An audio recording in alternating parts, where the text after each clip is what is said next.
삶의 황혼역에 선 당신에게 누군가 묻는다면 당신의 마지막 여생을 어디에서 보내고 싶으신가요? 수십 년간 땀 흘려 일궈온 낯선 땅인가요? 아니면 그리운 고향 땅인가요? 이 질문은 아마도 해외에서 오랜 세월을 보낸 모든 교민들의 마음속에 깊이 자리한 화두일 것입니다. 오늘 우리는 같은 시대에 같은 조국을 떠나 북미 대륙에 정착했지만 은퇴 후 전혀 다른 삶의 풍경을 마주하게 된 두 그룹의 이야기를 나누려 합니다. 국경 하나를 사이에 둔 미국과 캐나다.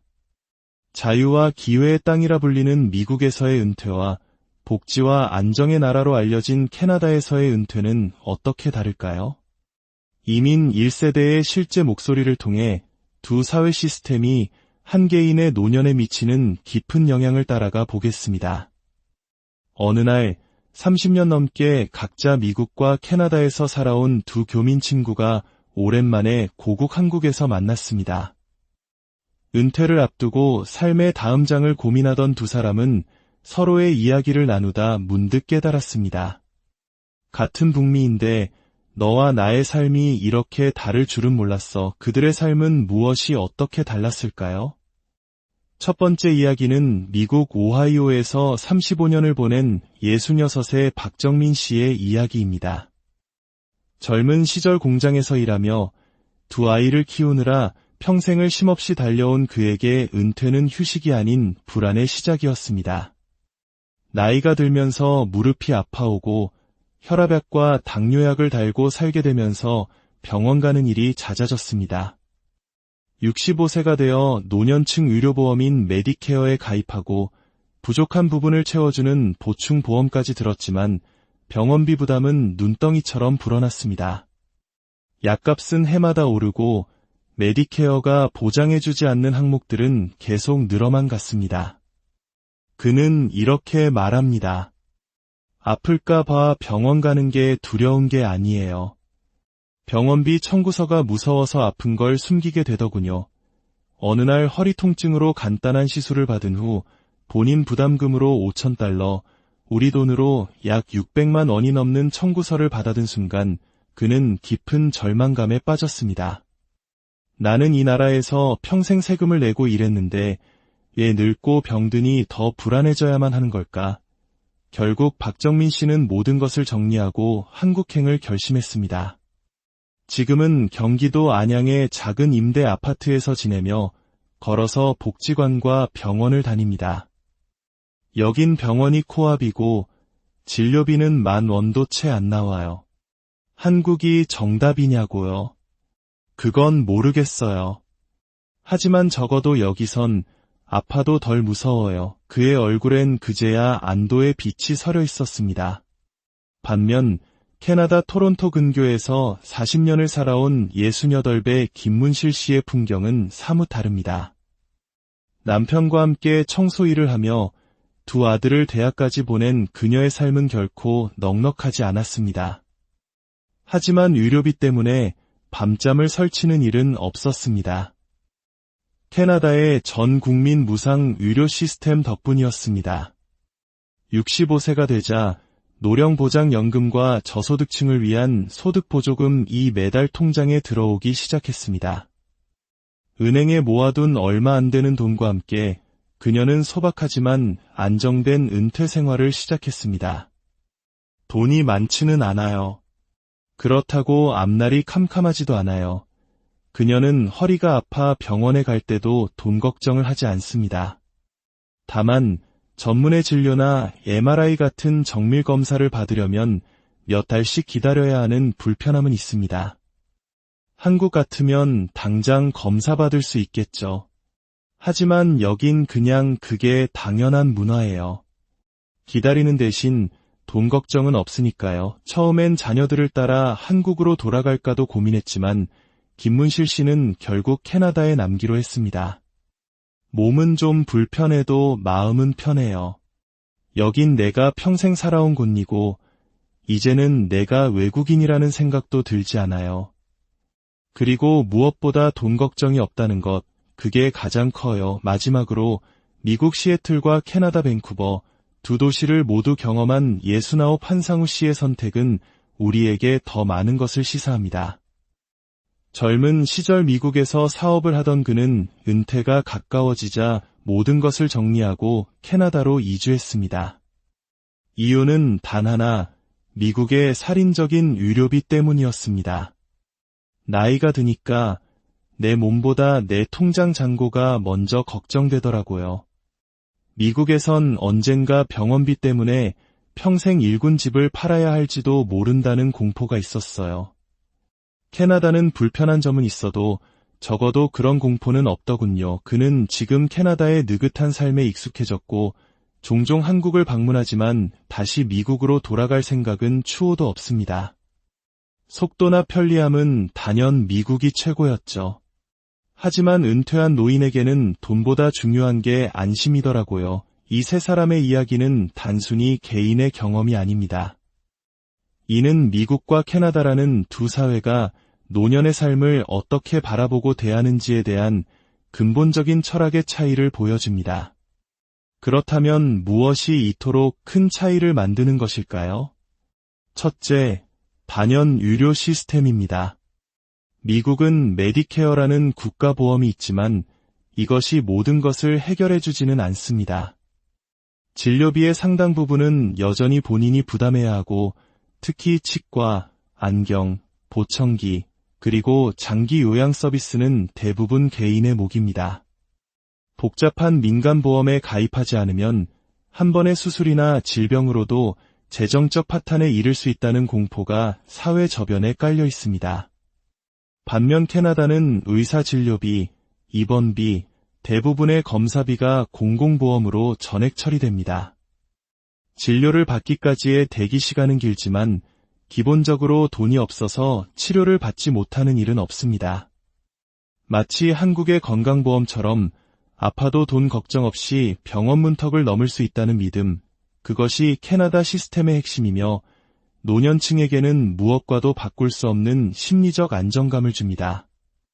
둘째는 정부가 보장하는 은퇴소득의 구조입니다. 미국의 사회보장연금은 본인이 젊었을 때 얼마나 벌고 세금을 냈는지에 따라 수령액이 결정됩니다.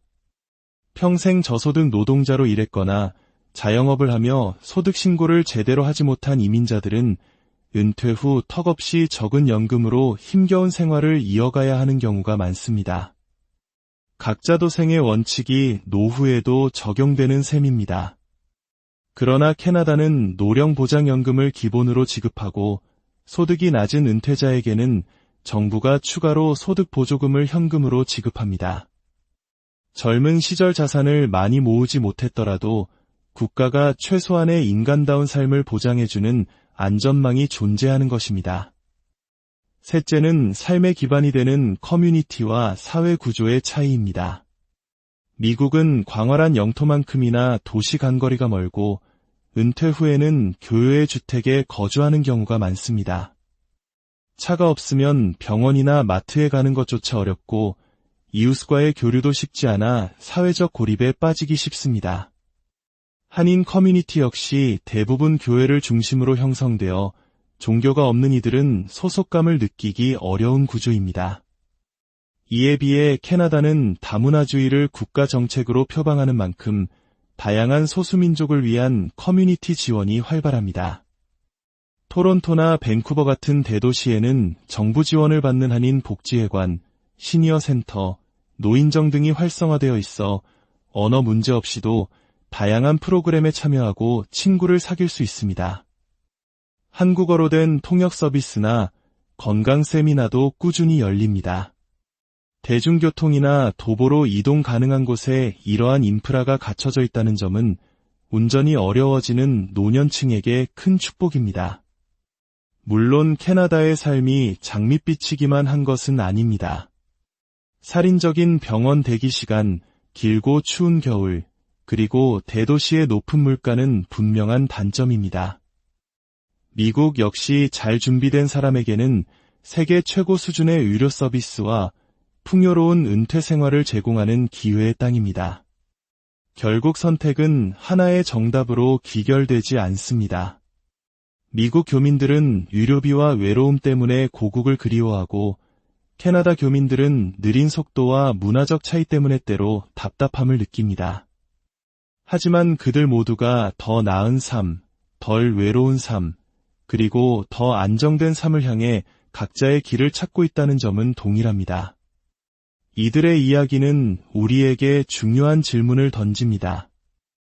은퇴 후 어디서 살 것인가 하는 문제는 단순히 돈의 문제가 아닙니다. 그것은 내가 어디서 마음 편히 아플 수 있는가, 어디서 스스럼 없이 친구를 사귈 수 있는가, 그리고 궁극적으로 어디서 가장 나답게 늙어갈 수 있는가에 대한 질문입니다. 특히 수십 년을 이방인으로 살아온 이들에게 가장 중요한 것은 내가 늙고 약해졌을 때 이 사회가 나를 온전한 구성원으로 받아들여주는가, 아니면 여전히 타인으로 남겨두는가를 피부로 느끼는 순간일 것입니다. 미국은 철저한 개인 책임의 사회입니다. 스스로 준비하고 개척하면 높은 만족을 얻지만 준비가 부족하면 나락으로 떨어지기도 쉽습니다. 캐나다는 개인의 자유는 조금 덜할지라도 사회 전체가 평균적인 안정을 보장하는 시스템을 갖추고 있습니다. 두 나라의 시스템은 그저 다른 철학을 가졌을 뿐입니다. 내가 아플 때, 내가 혼자일 때, 내가 약해졌을 때, 내가 속한 사회는 나를 어떻게 대하는가? 아마도 이 질문에 대한 각자의 대답이 우리 삶의 마지막 여정을 어디서 마무리할지 결정하는 가장 중요한 열쇠가 될 것입니다. 여러분은 어떤 사회에서 늙어가고 삶의 황혼역에 선 당신에게 누군가 묻는다면 당신의 마지막 여생을 어디에서 보내고 싶으신가요? 수십 년간 땀 흘려 일궈온 낯선 땅인가요? 아니면 그리운 고향 땅인가요? 이 질문은 아마도 해외에서 오랜 세월을 보낸 모든 교민들의 마음속에 깊이 자리한 화두일 것입니다. 오늘 우리는 같은 시대에 같은 조국을 떠나 북미 대륙에 정착했지만 은퇴 후 전혀 다른 삶의 풍경을 마주하게 된 두 그룹의 이야기를 나누려 합니다. 국경 하나를 사이에 둔 미국과 캐나다. 자유와 기회의 땅이라 불리는 미국에서의 은퇴와 복지와 안정의 나라로 알려진 캐나다에서의 은퇴는 어떻게 다를까요? 이민 1세대의 실제 목소리를 통해 두 사회 시스템이 한 개인의 노년에 미치는 깊은 영향을 따라가 보겠습니다. 어느 날 30년 넘게 각자 미국과 캐나다에서 살아온 두 교민 친구가 오랜만에 고국 한국에서 만났습니다. 은퇴를 앞두고 삶의 다음 장을 고민하던 두 사람은 서로의 이야기를 나누다 문득 깨달았습니다. 같은 북미인데 너와 나의 삶이 이렇게 다를 줄은 몰랐어. 그들의 삶은 무엇이 어떻게 달랐을까요? 첫 번째 이야기는 미국 오하이오에서 35년을 보낸 66의 박정민 씨의 이야기입니다. 젊은 시절 공장에서 일하며 두 아이를 키우느라 평생을 쉼없이 달려온 그에게 은퇴는 휴식이 아닌 불안의 시작이었습니다. 나이가 들면서 무릎이 아파오고 혈압약과 당뇨약을 달고 살게 되면서 병원 가는 일이 잦아졌습니다. 65세가 되어 노년층 의료보험인 메디케어에 가입하고 부족한 부분을 채워주는 보충보험까지 들었지만 병원비 부담은 눈덩이처럼 불어났습니다. 약값은 해마다 오르고 메디케어가 보장해주지 않는 항목들은 계속 늘어만 갔습니다. 그는 이렇게 말합니다. 아플까 봐 병원 가는 게 두려운 게 아니에요. 병원비 청구서가 무서워서 아픈 걸 숨기게 되더군요. 어느 날 허리 통증으로 간단한 시술을 받은 후 본인 부담금으로 $5,000, 우리 돈으로 약 600만 원이 넘는 청구서를 받아든 순간 그는 깊은 절망감에 빠졌습니다. 나는 이 나라에서 평생 세금을 내고 일했는데 왜 늙고 병드니 더 불안해져야만 하는 걸까? 결국 박정민 씨는 모든 것을 정리하고 한국행을 결심했습니다. 지금은 경기도 안양의 작은 임대 아파트에서 지내며 걸어서 복지관과 병원을 다닙니다. 여긴 병원이 코앞이고 진료비는 $10,000도 채 안 나와요. 한국이 정답이냐고요? 그건 모르겠어요. 하지만 적어도 여기선 아파도 덜 무서워요. 그의 얼굴엔 그제야 안도의 빛이 서려 있었습니다. 반면 캐나다 토론토 근교에서 40년을 살아온 68배 김문실 씨의 풍경은 사뭇 다릅니다. 남편과 함께 청소 일을 하며 두 아들을 대학까지 보낸 그녀의 삶은 결코 넉넉하지 않았습니다. 하지만 의료비 때문에 밤잠을 설치는 일은 없었습니다. 캐나다의 전 국민 무상 의료 시스템 덕분이었습니다. 65세가 되자 노령보장연금과 저소득층을 위한 소득보조금이 매달 통장에 들어오기 시작했습니다. 은행에 모아둔 얼마 안 되는 돈과 함께 그녀는 소박하지만 안정된 은퇴 생활을 시작했습니다. 돈이 많지는 않아요. 그렇다고 앞날이 캄캄하지도 않아요. 그녀는 허리가 아파 병원에 갈 때도 돈 걱정을 하지 않습니다. 다만 전문의 진료나 MRI 같은 정밀 검사를 받으려면 몇 달씩 기다려야 하는 불편함은 있습니다. 한국 같으면 당장 검사 받을 수 있겠죠. 하지만 여긴 그냥 그게 당연한 문화예요. 기다리는 대신 돈 걱정은 없으니까요. 처음엔 자녀들을 따라 한국으로 돌아갈까도 고민했지만 김문실 씨는 결국 캐나다에 남기로 했습니다. 몸은 좀 불편해도 마음은 편해요. 여긴 내가 평생 살아온 곳이고 이제는 내가 외국인이라는 생각도 들지 않아요. 그리고 무엇보다 돈 걱정이 없다는 것, 그게 가장 커요. 마지막으로 미국 시애틀과 캐나다 밴쿠버 두 도시를 모두 경험한 69 한상우 씨의 선택은 우리에게 더 많은 것을 시사합니다. 젊은 시절 미국에서 사업을 하던 그는 은퇴가 가까워지자 모든 것을 정리하고 캐나다로 이주했습니다.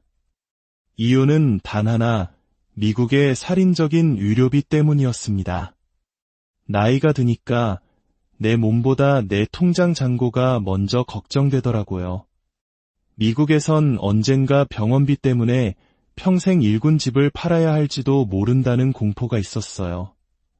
캐나다는 불편한 점은 있어도 적어도 그런 공포는 없더군요. 그는 지금 캐나다의 느긋한 삶에 익숙해졌고 종종 한국을 방문하지만 다시 미국으로 돌아갈 생각은 추호도 없습니다. 속도나 편리함은 단연 미국이 최고였죠. 하지만 은퇴한 노인에게는 돈보다 중요한 게 안심이더라고요. 이 세 사람의 이야기는 단순히 개인의 경험이 아닙니다. 이는 미국과 캐나다라는 두 사회가 노년의 삶을 어떻게 바라보고 대하는지에 대한 근본적인 철학의 차이를 보여줍니다. 그렇다면 무엇이 이토록 큰 차이를 만드는 것일까요? 첫째, 단연 의료 시스템입니다. 미국은 메디케어라는 국가보험이 있지만 이것이 모든 것을 해결해주지는 않습니다. 진료비의 상당 부분은 여전히 본인이 부담해야 하고 특히 치과, 안경, 보청기, 그리고 장기 요양 서비스는 대부분 개인의 몫입니다. 복잡한 민간보험에 가입하지 않으면 한 번의 수술이나 질병으로도 재정적 파탄에 이를 수 있다는 공포가 사회 저변에 깔려 있습니다. 반면 캐나다는 의사 진료비, 입원비, 대부분의 검사비가 공공보험으로 전액 처리됩니다. 진료를 받기까지의 대기 시간은 길지만 기본적으로 돈이 없어서 치료를 받지 못하는 일은 없습니다. 마치 한국의 건강보험처럼 아파도 돈 걱정 없이 병원 문턱을 넘을 수 있다는 믿음, 그것이 캐나다 시스템의 핵심이며 노년층에게는 무엇과도 바꿀 수 없는 심리적 안정감을 줍니다. 둘째는 정부가 보장하는 은퇴소득의 구조입니다.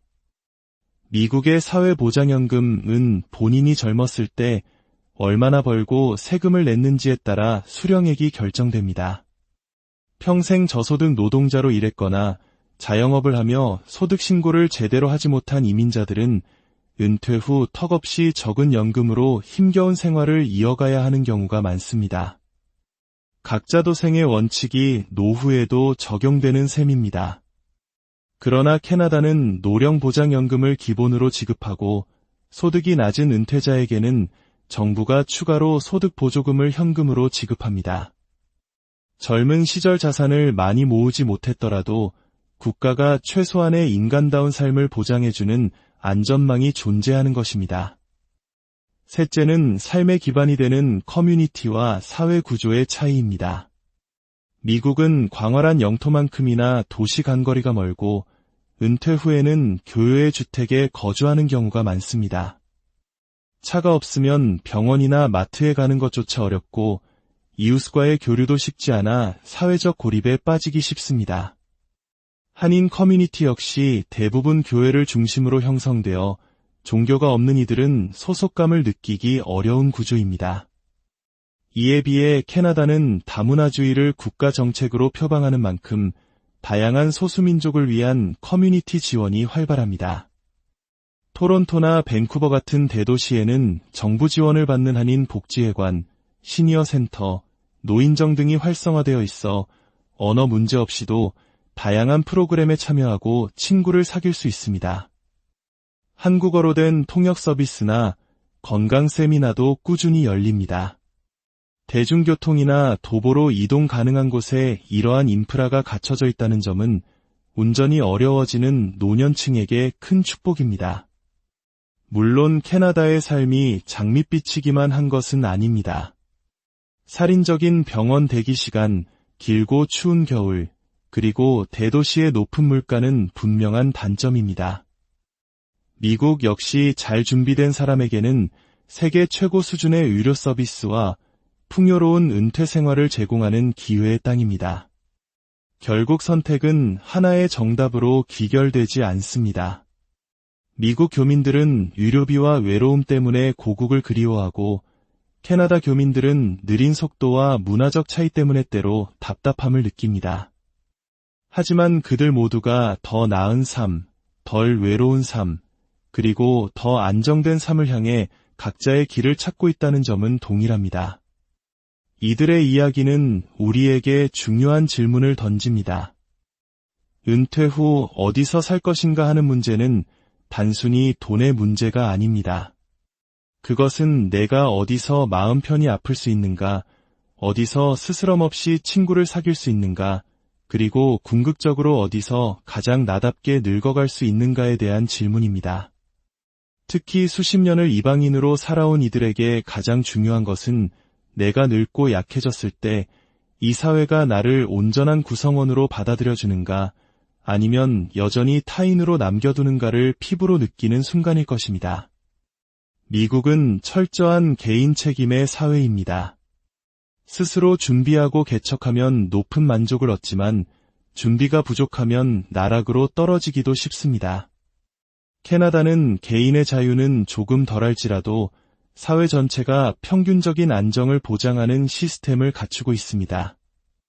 두 나라의 시스템은 그저 다른 철학을 가졌을 뿐입니다. 내가 아플 때, 내가 혼자일 때, 내가 약해졌을 때, 내가 속한 사회는 나를 어떻게 대하는가? 아마도 이 질문에 대한 각자의 대답이 우리 삶의 마지막 여정을 어디서 마무리할지 결정하는 가장 중요한 열쇠가 될 것입니다. 여러분은 어떤 사회에서 늙어가고 삶의 황혼역에 선 당신에게 누군가 묻는다면 당신의 마지막 여생을 어디에서 보내고 싶으신가요? 수십 년간 땀 흘려 일궈온 낯선 땅인가요? 아니면 그리운 고향 땅인가요? 이 질문은 아마도 해외에서 오랜 세월을 보낸 모든 교민들의 마음속에 깊이 자리한 화두일 것입니다. 오늘 우리는 같은 시대에 같은 조국을 떠나 북미 대륙에 정착했지만 은퇴 후 전혀 다른 삶의 풍경을 마주하게 된 두 그룹의 이야기를 나누려 합니다. 국경 하나를 사이에 둔 미국과 캐나다. 자유와 기회의 땅이라 불리는 미국에서의 은퇴와 복지와 안정의 나라로 알려진 캐나다에서의 은퇴는 어떻게 다를까요? 이민 1세대의 실제 목소리를 통해 두 사회 시스템이 한 개인의 노년에 미치는 깊은 영향을 따라가 보겠습니다. 어느 날 30년 넘게 각자 미국과 캐나다에서 살아온 두 교민 친구가 오랜만에 고국 한국에서 만났습니다. 은퇴를 앞두고 삶의 다음 장을 고민하던 두 사람은 서로의 이야기를 나누다 문득 깨달았습니다. 같은 북미인데 너와 나의 삶이 이렇게 다를 줄은 몰랐어. 그들의 삶은 무엇이 어떻게 달랐을까요? 첫 번째 이야기는 미국 오하이오에서 35년을 보낸 66의 박정민 씨의 이야기입니다. 젊은 시절 공장에서 일하며 두 아이를 키우느라 평생을 쉼없이 달려온 그에게 은퇴는 휴식이 아닌 불안의 시작이었습니다. 나이가 들면서 무릎이 아파오고 혈압약과 당뇨약을 달고 살게 되면서 병원 가는 일이 잦아졌습니다. 65세가 되어 노년층 의료보험인 메디케어에 가입하고 부족한 부분을 채워주는 보충보험까지 들었지만 병원비 부담은 눈덩이처럼 불어났습니다. 약값은 해마다 오르고 메디케어가 보장해주지 않는 항목들은 계속 늘어만 갔습니다. 그는 이렇게 말합니다. 아플까 봐 병원 가는 게 두려운 게 아니에요. 병원비 청구서가 무서워서 아픈 걸 숨기게 되더군요. 어느 날 허리 통증으로 간단한 시술을 받은 후 본인 부담금으로 $5,000, 우리 돈으로 약 600만 원이 넘는 청구서를 받아든 순간 그는 깊은 절망감에 빠졌습니다. 나는 이 나라에서 평생 세금을 내고 일했는데 왜 늙고 병드니 더 불안해져야만 하는 걸까? 결국 박정민 씨는 모든 것을 정리하고 한국행을 결심했습니다. 지금은 경기도 안양의 작은 임대 아파트에서 지내며 걸어서 복지관과 병원을 다닙니다. 여긴 병원이 코앞이고 진료비는 $10,000도 채 안 나와요. 한국이 정답이냐고요? 그건 모르겠어요. 하지만 적어도 여기선 아파도 덜 무서워요. 그의 얼굴엔 그제야 안도의 빛이 서려 있었습니다. 반면 캐나다 토론토 근교에서 40년을 살아온 68배 김문실 씨의 풍경은 사뭇 다릅니다. 남편과 함께 청소 일을 하며 두 아들을 대학까지 보낸 그녀의 삶은 결코 넉넉하지 않았습니다. 하지만 의료비 때문에 밤잠을 설치는 일은 없었습니다. 캐나다의 전 국민 무상 의료 시스템 덕분이었습니다. 65세가 되자 노령보장연금과 저소득층을 위한 소득보조금이 매달 통장에 들어오기 시작했습니다. 은행에 모아둔 얼마 안 되는 돈과 함께 그녀는 소박하지만 안정된 은퇴 생활을 시작했습니다. 돈이 많지는 않아요. 그렇다고 앞날이 캄캄하지도 않아요. 그녀는 허리가 아파 병원에 갈 때도 돈 걱정을 하지 않습니다. 다만 전문의 진료나 MRI 같은 정밀 검사를 받으려면 몇 달씩 기다려야 하는 불편함은 있습니다. 한국 같으면 당장 검사 받을 수 있겠죠. 하지만 여긴 그냥 그게 당연한 문화예요. 기다리는 대신 돈 걱정은 없으니까요. 처음엔 자녀들을 따라 한국으로 돌아갈까도 고민했지만 김문실 씨는 결국 캐나다에 남기로 했습니다. 몸은 좀 불편해도 마음은 편해요. 여긴 내가 평생 살아온 곳이고 이제는 내가 외국인이라는 생각도 들지 않아요. 그리고 무엇보다 돈 걱정이 없다는 것, 그게 가장 커요. 마지막으로 미국 시애틀과 캐나다 밴쿠버 두 도시를 모두 경험한 69 한상우 씨의 선택은 우리에게 더 많은 것을 시사합니다. 젊은 시절 미국에서 사업을 하던 그는 은퇴가 가까워지자 모든 것을 정리하고 캐나다로 이주했습니다. 이유는 단 하나, 미국의 살인적인 의료비 때문이었습니다.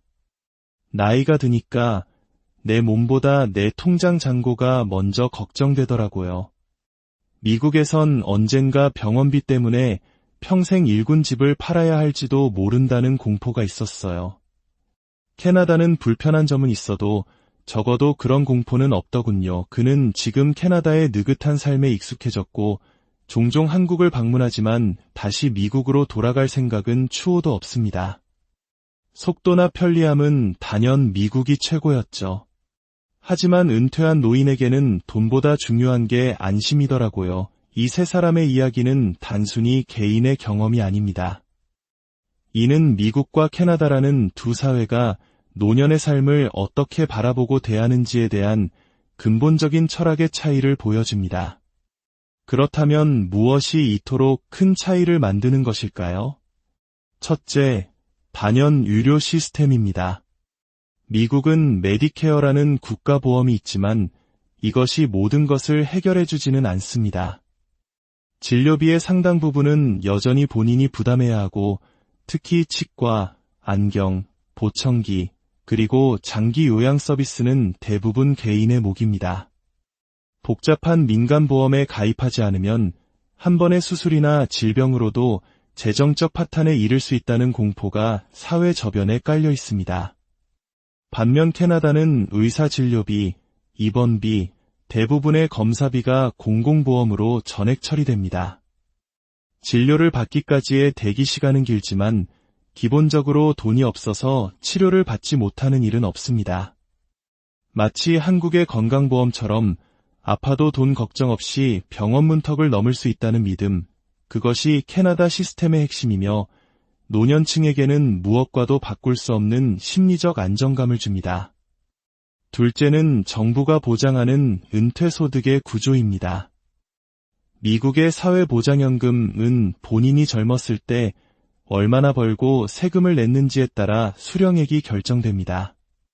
평생 저소득 노동자로 일했거나 자영업을 하며 소득 신고를 제대로 하지 못한 이민자들은 은퇴 후 턱없이 적은 연금으로 힘겨운 생활을 이어가야 하는 경우가 많습니다.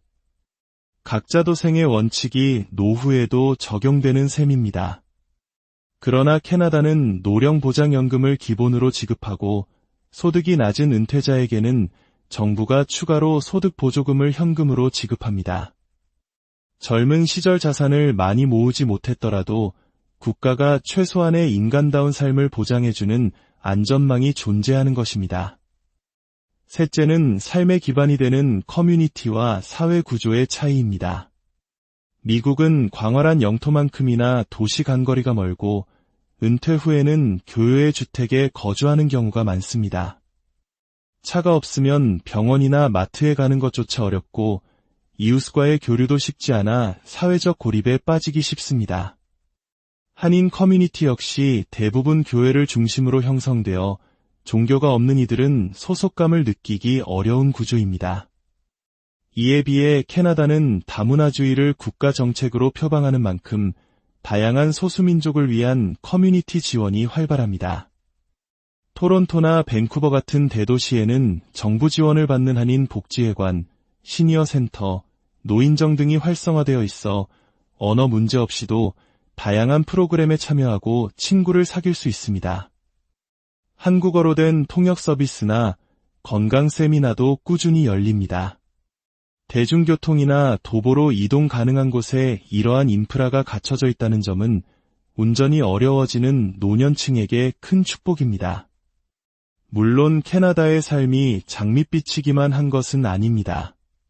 살인적인 병원 대기 시간, 길고 추운 겨울, 그리고 대도시의 높은 물가는 분명한 단점입니다. 미국 역시 잘 준비된 사람에게는 세계 최고 수준의 의료 서비스와 풍요로운 은퇴 생활을 제공하는 기회의 땅입니다. 결국 선택은 하나의 정답으로 귀결되지 않습니다. 미국 교민들은 유료비와 외로움 때문에 고국을 그리워하고 캐나다 교민들은 느린 속도와 문화적 차이 때문에 때로 답답함을 느낍니다. 하지만 그들 모두가 더 나은 삶, 덜 외로운 삶, 그리고 더 안정된 삶을 향해 각자의 길을 찾고 있다는 점은 동일합니다. 이들의 이야기는 우리에게 중요한 질문을 던집니다. 은퇴 후 어디서 살 것인가 하는 문제는 단순히 돈의 문제가 아닙니다. 그것은 내가 어디서 마음 편히 아플 수 있는가, 어디서 스스럼 없이 친구를 사귈 수 있는가, 그리고 궁극적으로 어디서 가장 나답게 늙어갈 수 있는가에 대한 질문입니다. 특히 수십 년을 이방인으로 살아온 이들에게 가장 중요한 것은 내가 늙고 약해졌을 때 이 사회가 나를 온전한 구성원으로 받아들여주는가, 아니면 여전히 타인으로 남겨두는가를 피부로 느끼는 순간일 것입니다. 미국은 철저한 개인 책임의 사회입니다. 스스로 준비하고 개척하면 높은 만족을 얻지만 준비가 부족하면 나락으로 떨어지기도 쉽습니다. 캐나다는 개인의 자유는 조금 덜할지라도 사회 전체가 평균적인 안정을 보장하는 시스템을 갖추고 있습니다. 두 나라의 시스템은 그저 다른 철학을 가졌을 뿐입니다. 내가 아플 때, 내가 혼자일 때, 내가 약해졌을 때, 내가 속한 사회는 나를 어떻게 대하는가? 아마도 이 질문에 대한 각자의 대답이 우리 삶의 마지막 여정을 어디서 마무리할지 결정하는 가장 중요한 열쇠가 될 것입니다. 여러분은 어떤 사회에서 늙어가고 삶의 황혼역에 선 당신에게 누군가 묻는다면 당신의 마지막 여생을 어디에서 보내고 싶으신가요? 수십 년간 땀 흘려 일궈온 낯선 땅인가요? 아니면 그리운 고향 땅인가요? 이 질문은 아마도 해외에서 오랜 세월을 보낸 모든 교민들의 마음속에 깊이 자리한 화두일 것입니다. 오늘 우리는 같은 시대에 같은 조국을 떠나 북미 대륙에 정착했지만 은퇴 후 전혀 다른 삶의 풍경을 마주하게 된 두 그룹의 이야기를 나누려 합니다. 국경 하나를 사이에 둔 미국과 캐나다. 자유와 기회의 땅이라 불리는 미국에서의 은퇴와 복지와 안정의 나라로 알려진 캐나다에서의 은퇴는 어떻게 다를까요? 이민 1세대의 실제 목소리를 통해 두 사회 시스템이 한 개인의 노년에 미치는 깊은 영향을 따라가 보겠습니다. 어느 날 30년 넘게 각자 미국과 캐나다에서 살아온 두 교민 친구가 오랜만에 고국 한국에서 만났습니다. 은퇴를 앞두고 삶의 다음 장을 고민하던 두 사람은 서로의 이야기를 나누다 문득 깨달았습니다. 같은 북미인데 너와 나의 삶이 이렇게 다를 줄은 몰랐어. 그들의 삶은 무엇이 어떻게 달랐을까요? 첫 번째 이야기는 미국 오하이오에서 35년을 보낸 66의 박정민 씨의 이야기입니다. 젊은 시절 공장에서 일하며 두 아이를 키우느라 평생을 쉼없이 달려온 그에게 은퇴는 휴식이 아닌 불안의 시작이었습니다. 나이가 들면서 무릎이 아파오고 혈압약과 당뇨약을 달고 살게 되면서 병원 가는 일이 잦아졌습니다.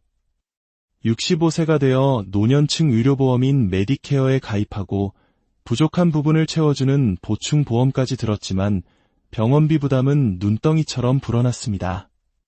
약값은 해마다 오르고 메디케어가 보장해주지 않는 항목들은 계속 늘어만 갔습니다. 그는 이렇게 말합니다. 아플까 봐 병원 가는 게 두려운 게 아니에요. 병원비 청구서가 무서워서 아픈 걸 숨기게 되더군요. 어느 날 허리 통증으로 간단한 시술을 받은 후 본인 부담금으로 $5,000, 우리 돈으로 약 600만 원이 넘는 청구서를 받아든 순간 그는 깊은 절망감에 빠졌습니다. 나는 이 나라에서 평생 세금을 내고 일했는데 왜 늙고 병드니 더 불안해져야만 하는 걸까? 결국 박정민 씨는 모든 것을 정리하고 한국행을 결심했습니다. 지금은 경기도 안양의 작은 임대 아파트에서 지내며 걸어서 복지관과 병원을 다닙니다. 여긴 병원이 코앞이고 진료비는 $10,000도 채 안 나와요. 한국이 정답이냐고요? 그건 모르겠어요. 하지만 적어도 여기선 아파도 덜 무서워요. 그의 얼굴엔 그제야 안도의 빛이 서려 있었습니다. 반면 캐나다 토론토 근교에서 40년을 살아온 68배 김문실 씨의 풍경은 사뭇 다릅니다. 남편과 함께 청소 일을 하며 두 아들을 대학까지 보낸 그녀의 삶은 결코 넉넉하지 않았습니다. 하지만 의료비 때문에 밤잠을 설치는 일은 없었습니다. 캐나다의 전 국민 무상 의료 시스템 덕분이었습니다. 65세가 되자 노령보장연금과 저소득층을 위한 소득보조금이 매달 통장에 들어오기 시작했습니다. 은행에 모아둔 얼마 안 되는 돈과 함께 그녀는 소박하지만 안정된 은퇴 생활을 시작했습니다. 돈이 많지는 않아요. 그렇다고 앞날이 캄캄하지도 않아요. 그녀는 허리가 아파 병원에 갈 때도 돈 걱정을 하지 않습니다. 다만 전문의 진료나 MRI 같은 정밀 검사를 받으려면 몇 달씩 기다려야 하는 불편함은 있습니다. 한국 같으면 당장 검사 받을 수 있겠죠. 하지만 여긴 그냥 그게 당연한 문화예요. 기다리는 대신 돈 걱정은 없으니까요. 처음엔 자녀들을 따라 한국으로 돌아갈까도 고민했지만 김문실 씨는 결국 캐나다에 남기로 했습니다. 몸은 좀 불편해도 마음은 편해요. 여긴 내가 평생 살아온 곳이고 이제는 내가 외국인이라는 생각도 들지 않아요. 그리고 무엇보다 돈 걱정이 없다는 것, 그게 가장 커요. 마지막으로 미국 시애틀과 캐나다 밴쿠버 두 도시를 모두 경험한 69 한상우 씨의 선택은 우리에게 더 많은 것을 시사합니다. 젊은 시절 미국에서 사업을 하던 그는 은퇴가 가까워지자 모든 것을 정리하고 캐나다로 이주했습니다. 이유는 단 하나, 미국의 살인적인 의료비 때문이었습니다. 나이가 드니까 내 몸보다 내 통장 잔고가 먼저 걱정되더라고요. 미국에선 언젠가 병원비 때문에 평생 일군 집을 팔아야 할지도 모른다는 공포가 있었어요. 캐나다는 불편한 점은 있어도 적어도 그런 공포는 없더군요. 그는 지금 캐나다의 느긋한 삶에 익숙해졌고 종종 한국을 방문하지만 다시 미국으로 돌아갈 생각은 추호도 없습니다. 속도나 편리함은 단연 미국이 최고였죠. 하지만 은퇴한 노인에게는 돈보다 중요한 게 안심이더라고요. 이 세 사람의 이야기는 단순히 개인의 경험이 아닙니다. 이는 미국과 캐나다라는 두 사회가 노년의 삶을 어떻게 바라보고 대하는지에 대한 근본적인 철학의 차이를 보여줍니다. 그렇다면 무엇이 이토록 큰 차이를 만드는 것일까요? 첫째, 단연 의료 시스템입니다. 미국은 메디케어라는 국가보험이 있지만 이것이 모든 것을 해결해주지는 않습니다. 진료비의 상당 부분은 여전히 본인이 부담해야 하고 특히 치과, 안경, 보청기, 그리고 장기 요양 서비스는 대부분 개인의 몫입니다. 복잡한 민간보험에 가입하지 않으면 한 번의 수술이나 질병으로도 재정적 파탄에 이를 수 있다는 공포가 사회 저변에 깔려 있습니다. 반면 캐나다는 의사진료비, 입원비, 대부분의 검사비가 공공보험으로 전액 처리됩니다. 진료를 받기까지의 대기 시간은 길지만 기본적으로 돈이 없어서 치료를 받지 못하는 일은 없습니다. 마치 한국의 건강보험처럼 아파도 돈 걱정 없이 병원 문턱을 넘을 수 있다는 믿음, 그것이 캐나다 시스템의 핵심이며 노년층에게는 무엇과도 바꿀 수 없는 심리적 안정감을 줍니다. 둘째는 정부가 보장하는 은퇴소득의 구조입니다. 미국의 사회보장연금은 본인이 젊었을 때 얼마나 벌고 세금을 냈는지에 따라 수령액이 결정됩니다. 평생 저소득 노동자로 일했거나 자영업을 하며 소득 신고를 제대로 하지 못한 이민자들은 은퇴 후 턱없이 적은 연금으로 힘겨운 생활을 이어가야 하는 경우가 많습니다. 각자 도생의 원칙이 노후에도 적용되는 셈입니다. 그러나 캐나다는 노령보장연금을 기본으로 지급하고 소득이 낮은 은퇴자에게는 정부가 추가로 소득보조금을 현금으로 지급합니다. 젊은 시절 자산을 많이 모으지 못했더라도 국가가 최소한의 인간다운 삶을 보장해주는 안전망이 존재하는 것입니다. 셋째는 삶의 기반이 되는 커뮤니티와 사회 구조의 차이입니다. 미국은 광활한 영토만큼이나 도시 간거리가 멀고 은퇴 후에는 교외의 주택에 거주하는 경우가 많습니다. 차가 없으면 병원이나 마트에 가는 것조차 어렵고 이웃과의 교류도 쉽지 않아 사회적 고립에 빠지기 쉽습니다. 한인 커뮤니티 역시 대부분 교회를 중심으로 형성되어 종교가 없는 이들은 소속감을 느끼기 어려운 구조입니다. 이에 비해 캐나다는 다문화주의를 국가 정책으로 표방하는 만큼 다양한 소수민족을 위한 커뮤니티 지원이 활발합니다. 토론토나 밴쿠버 같은 대도시에는 정부 지원을 받는 한인 복지회관, 시니어 센터, 노인정 등이 활성화되어 있어 언어 문제 없이도 다양한 프로그램에 참여하고 친구를 사귈 수 있습니다. 한국어로 된 통역 서비스나 건강 세미나도 꾸준히 열립니다. 대중교통이나 도보로 이동 가능한 곳에 이러한 인프라가 갖춰져 있다는 점은 운전이 어려워지는 노년층에게 큰 축복입니다. 물론 캐나다의 삶이 장밋빛이기만 한 것은 아닙니다. 살인적인 병원 대기 시간, 길고 추운 겨울, 그리고 대도시의 높은 물가는 분명한 단점입니다. 미국 역시 잘 준비된 사람에게는 세계 최고 수준의 의료 서비스와 풍요로운 은퇴 생활을 제공하는 기회의 땅입니다. 결국 선택은 하나의 정답으로 귀결되지 않습니다. 미국 교민들은 의료비와 외로움 때문에 고국을 그리워하고 캐나다 교민들은 느린 속도와 문화적 차이 때문에 때로 답답함을 느낍니다. 하지만 그들 모두가 더 나은 삶, 덜 외로운 삶, 그리고 더 안정된 삶을 향해 각자의 길을 찾고 있다는 점은 동일합니다. 이들의 이야기는 우리에게 중요한 질문을 던집니다. 은퇴 후 어디서 살 것인가 하는 문제는 단순히 돈의 문제가 아닙니다. 그것은 내가 어디서 마음 편히 아플 수 있는가, 어디서 스스럼 없이 친구를 사귈 수 있는가, 그리고 궁극적으로 어디서 가장 나답게 늙어갈 수 있는가에 대한 질문입니다. 특히 수십 년을 이방인으로 살아온 이들에게 가장 중요한 것은 내가 늙고 약해졌을 때 이 사회가 나를 온전한 구성원으로 받아들여주는가, 아니면 여전히 타인으로 남겨두는가를 피부로 느끼는 순간일 것입니다. 미국은 철저한 개인 책임의 사회입니다. 스스로 준비하고 개척하면 높은 만족을 얻지만 준비가 부족하면 나락으로 떨어지기도 쉽습니다. 캐나다는 개인의 자유는 조금 덜할지라도 사회 전체가 평균적인 안정을 보장하는 시스템을 갖추고 있습니다. 두 나라의 시스템은 그저 다른 철학을 가졌을 뿐입니다. 내가 아플 때, 내가 혼자일 때, 내가 약해졌을 때, 내가 속한 사회는 나를 어떻게 대하는가?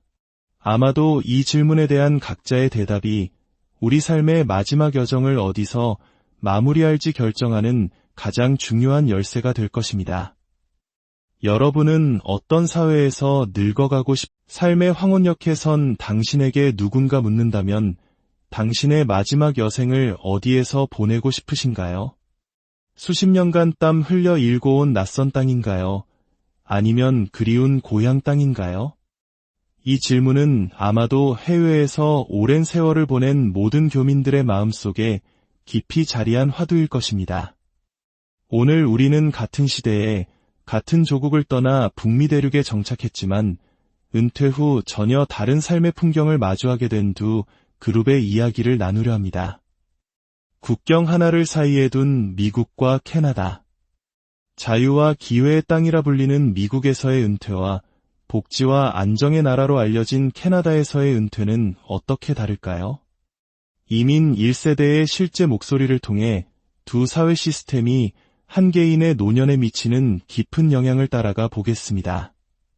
어느 날 30년 넘게 각자 미국과 캐나다에서 살아온 두 교민 친구가 오랜만에 고국 한국에서 만났습니다. 은퇴를 앞두고 삶의 다음 장을 고민하던 두 사람은 서로의 이야기를 나누다 문득 깨달았습니다. 같은 북미인데 너와 나의 삶이 이렇게 다를 줄은 몰랐어. 그들의 삶은 무엇이 어떻게 달랐을까요? 첫 번째 이야기는 미국 오하이오에서 35년을 보낸 66의 박정민 씨의 이야기입니다. 젊은 시절 공장에서 일하며 두 아이를 키우느라 평생을 쉼없이 달려온 그에게 은퇴는 휴식이 아닌 불안의 시작이었습니다. 나이가 들면서 무릎이 아파오고 혈압약과 당뇨약을 달고 살게 되면서 병원 가는 일이 잦아졌습니다. 65세가 되어 노년층 의료보험인 메디케어에 가입하고 부족한 부분을 채워주는 보충보험까지 들었지만 병원비 부담은 눈덩이처럼 불어났습니다. 약값은 해마다 오르고 메디케어가 보장해주지 않는 항목들은 계속 늘어만 갔습니다. 그는 이렇게 말합니다. 아플까 봐 병원 가는 게 두려운 게 아니에요. 병원비 청구서가 무서워서 아픈 걸 숨기게 되더군요. 어느 날 허리 통증으로 간단한 시술을 받은 후 본인 부담금으로 $5,000, 우리 돈으로 약 600만 원이 넘는 청구서를 받아든 순간 그는 깊은 절망감에 빠졌습니다. 나는 이 나라에서 평생 세금을 내고 일했는데 왜 늙고 병드니 더 불안해져야만 하는 걸까? 결국 박정민 씨는 모든 것을 정리하고 한국행을 결심했습니다. 지금은 경기도 안양의 작은 임대 아파트에서 지내며 걸어서 복지관과 병원을 다닙니다. 여긴 병원이 코앞이고 진료비는 10,000원도 채 안 나와요. 한국이 정답이냐고요? 그건 모르겠어요. 하지만 적어도 여기선 아파도 덜 무서워요. 그의 얼굴엔 그제야 안도의 빛이 서려 있었습니다. 반면 캐나다 토론토 근교에서 40년을 살아온 68배 김문실 씨의 풍경은 사뭇 다릅니다. 남편과 함께 청소 일을 하며 두 아들을 대학까지 보낸 그녀의 삶은 결코 넉넉하지 않았습니다. 하지만 의료비 때문에 밤잠을 설치는 일은 없었습니다. 캐나다의 전 국민 무상 의료 시스템 덕분이었습니다. 65세가 되자 노령보장연금과 저소득층을 위한 소득보조금이 매달 통장에 들어오기 시작했습니다. 은행에 모아둔 얼마 안 되는 돈과 함께 그녀는 소박하지만 안정된 은퇴 생활을 시작했습니다. 돈이 많지는 않아요. 그렇다고 앞날이 캄캄하지도 않아요. 그녀는 허리가 아파 병원에 갈 때도 돈 걱정을 하지 않습니다. 다만 전문의 진료나 MRI 같은 정밀 검사를 받으려면 몇 달씩 기다려야 하는 불편함은 있습니다. 한국 같으면 당장 검사 받을 수 있겠죠. 하지만 여긴 그냥 그게 당연한 문화예요. 기다리는 대신 돈 걱정은 없으니까요. 처음엔 자녀들을 따라 한국으로 돌아갈까도 고민했지만 김문실 씨는 결국 캐나다에 남기로 했습니다. 몸은 좀 불편해도 마음은 편해요. 여긴 내가 평생 살아온 곳이고 이제는 내가 외국인이라는 생각도 들지 않아요. 그리고 무엇보다 돈 걱정이 없다는 것, 그게 가장 커요. 마지막으로 미국 시애틀과 캐나다 밴쿠버 두 도시를 모두 경험한 69 한상우 씨의 선택은 우리에게 더 많은 것을 시사합니다. 젊은 시절 미국에서 사업을 하던 그는 은퇴가 가까워지자 모든 것을 정리하고 캐나다로 이주했습니다. 이유는 단 하나, 미국의 살인적인 의료비 때문이었습니다. 나이가 드니까 내 몸보다 내 통장 잔고가 먼저 걱정되더라고요. 미국에선 언젠가 병원비 때문에 평생 일군 집을 팔아야 할지도 모른다는 공포가 있었어요. 캐나다는 불편한 점은 있어도 적어도 그런 공포는 없더군요. 그는 지금 캐나다의 느긋한 삶에 익숙해졌고 종종 한국을 방문하지만 다시 미국으로 돌아갈 생각은 추호도 없습니다. 속도나 편리함은 단연 미국이 최고였죠. 하지만 은퇴한 노인에게는 돈보다 중요한 게 안심이더라고요. 이 세 사람의 이야기는 단순히 개인의 경험이 아닙니다. 이는 미국과 캐나다라는 두 사회가 노년의 삶을 어떻게 바라보고 대하는지에 대한 근본적인 철학의 차이를 보여줍니다. 그렇다면 무엇이 이토록 큰 차이를 만드는 것일까요? 첫째, 단연 의료 시스템입니다. 미국은 메디케어라는 국가보험이 있지만 이것이 모든 것을 해결해주지는 않습니다. 진료비의 상당 부분은 여전히 본인이 부담해야 하고 특히 치과, 안경, 보청기, 그리고 장기 요양 서비스는 대부분 개인의 몫입니다. 복잡한 민간보험에 가입하지 않으면 한 번의 수술이나 질병으로도 재정적 파탄에 이를 수 있다는 공포가 사회 저변에 깔려 있습니다. 반면 캐나다는 의사 진료비, 입원비, 대부분의 검사비가 공공보험으로 전액 처리됩니다. 진료를 받기까지의 대기 시간은 길지만 기본적으로 돈이 없어서 치료를 받지 못하는 일은 없습니다. 마치 한국의 건강보험처럼 아파도 돈 걱정 없이 병원 문턱을 넘을 수 있다는 믿음, 그것이 캐나다 시스템의 핵심이며 노년층에게는 무엇과도 바꿀 수 없는 심리적 안정감을 줍니다. 둘째는 정부가 보장하는 은퇴소득의 구조입니다. 미국의 사회보장연금은 본인이 젊었을 때 얼마나 벌고 세금을 냈는지에 따라 수령액이 결정됩니다. 평생 저소득 노동자로 일했거나 자영업을 하며 소득 신고를 제대로 하지 못한 이민자들은 은퇴 후 턱없이 적은 연금으로 힘겨운 생활을 이어가야 하는 경우가 많습니다. 각자 도생의 원칙이 노후에도 적용되는 셈입니다. 그러나 캐나다는 노령보장연금을 기본으로 지급하고 소득이 낮은 은퇴자에게는 정부가 추가로 소득보조금을 현금으로 지급합니다. 젊은 시절 자산을 많이 모으지 못했더라도 국가가 최소한의 인간다운 삶을 보장해주는 안전망이 존재하는 것입니다. 셋째는 삶의 기반이 되는 커뮤니티와 사회 구조의 차이입니다. 미국은 광활한 영토만큼이나 도시 간거리가 멀고 은퇴 후에는 교외의 주택에 거주하는 경우가 많습니다. 차가 없으면 병원이나 마트에 가는 것조차 어렵고 이웃과의 교류도 쉽지 않아 사회적 고립에 빠지기 쉽습니다. 한인 커뮤니티 역시 대부분 교회를 중심으로 형성되어 종교가 없는 이들은 소속감을 느끼기 어려운 구조입니다. 이에 비해 캐나다는 다문화주의를 국가 정책으로 표방하는 만큼 다양한 소수민족을 위한 커뮤니티 지원이 활발합니다. 토론토나 밴쿠버 같은 대도시에는 정부 지원을 받는 한인 복지회관, 시니어 센터, 노인정 등이 활성화되어 있어 언어 문제 없이도 다양한 프로그램에 참여하고 친구를 사귈 수 있습니다. 한국어로 된 통역 서비스나 건강 세미나도 꾸준히 열립니다. 대중교통이나 도보로 이동 가능한 곳에 이러한 인프라가 갖춰져 있다는 점은 운전이 어려워지는 노년층에게 큰 축복입니다. 물론 캐나다의 삶이 장밋빛이기만 한 것은 아닙니다. 살인적인 병원 대기 시간, 길고 추운 겨울, 그리고 대도시의 높은 물가는 분명한 단점입니다. 미국 역시 잘 준비된 사람에게는 세계 최고 수준의 의료 서비스와 풍요로운 은퇴 생활을 제공하는 기회의 땅입니다.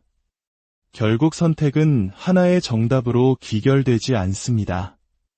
미국 교민들은 유료비와 외로움 때문에 고국을 그리워하고 캐나다 교민들은 느린 속도와 문화적 차이 때문에 때로 답답함을 느낍니다. 하지만 그들 모두가 더 나은 삶, 덜 외로운 삶, 그리고 더 안정된 삶을 향해 각자의 길을 찾고 있다는 점은 동일합니다. 이들의 이야기는 우리에게 중요한 질문을 던집니다. 은퇴 후 어디서 살 것인가 하는 문제는 단순히 돈의 문제가 아닙니다.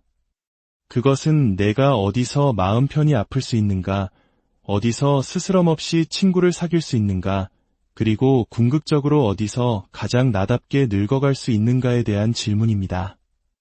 특히 수십 년을 이방인으로 살아온 이들에게 가장 중요한 것은 내가 늙고 약해졌을 때 이 사회가 나를 온전한 구성원으로 받아들여주는가, 아니면 여전히 타인으로 남겨두는가를 피부로 느끼는 순간일 것입니다. 미국은 철저한 개인 책임의 사회입니다. 스스로 준비하고 개척하면 높은 만족을 얻지만 준비가 부족하면 나락으로 떨어지기도 쉽습니다. 캐나다는 개인의 자유는 조금 덜할지라도 사회 전체가 평균적인 안정을 보장하는 시스템을 갖추고 있습니다. 두 나라의 시스템은 그저 다른 철학을 가졌을 뿐입니다. 내가 아플 때, 내가 혼자일 때, 내가 약해졌을 때, 내가 속한 사회는 나를 어떻게 대하는가? 아마도 이 질문에 대한 각자의 대답이 우리 삶의 마지막 여정을 어디서 마무리할지 결정하는 가장 중요한 열쇠가 될 것입니다. 여러분은 어떤 사회에서 늙어가고 삶의 황혼역에 선 당신에게 누군가 묻는다면 당신의 마지막 여생을 어디에서 보내고 싶으신가요? 수십 년간 땀 흘려 일궈온 낯선 땅인가요? 아니면 그리운 고향 땅인가요? 이 질문은 아마도 해외에서 오랜 세월을 보낸 모든 교민들의 마음속에 깊이 자리한 화두일 것입니다. 오늘 우리는 같은 시대에 같은 조국을 떠나 북미 대륙에 정착했지만 은퇴 후 전혀 다른 삶의 풍경을 마주하게 된 두 그룹의 이야기를 나누려 합니다. 국경 하나를 사이에 둔 미국과 캐나다. 자유와 기회의 땅이라 불리는 미국에서의 은퇴와 복지와 안정의 나라로 알려진 캐나다에서의 은퇴는 어떻게 다를까요? 이민 1세대의 실제 목소리를 통해 두 사회 시스템이 한 개인의 노년에 미치는 깊은 영향을 따라가 보겠습니다. 어느 날 30년 넘게 각자 미국과 캐나다에서 살아온